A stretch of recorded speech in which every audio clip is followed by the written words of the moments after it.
আসসালামু আলাইকুম।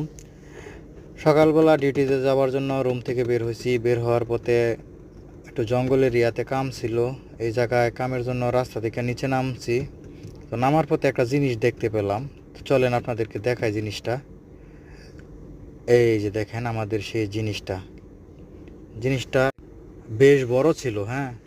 তো আমাদের এলাকায় এটাকে কচ্ছপ বলে, কেউ কাসিম বলে, আবার অন্য অন্য ডিস্ট্রিক্টে অন্য অন্য নামে বলে। তো কে কী নামে বলে জানি না, কমেন্টে বলবেন, সবাই কমেন্টে জানাবেন, লিখবেন। আর এটাকে পরীক্ষা করার জন্য আমি একটু হাতে নিয়েছিলাম। তো হাতে নেওয়ার পরে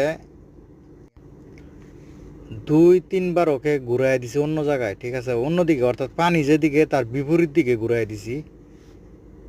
আসলে কচ্ছপ পানি চেনে, ও ওদিকে যাবে না, সে পানির দিকেই যাবে। মাথারা একটু দেখলাম ওটা বের হলো, বের হয়ে পানির দিকে ছুটলো। তো যাই হোক, ওকে আমি এখন পানিতে ছেড়ে দিব, সামনে পানি আছে। ভালো থাকবেন সবাই। আসসালামু আলাইকুম।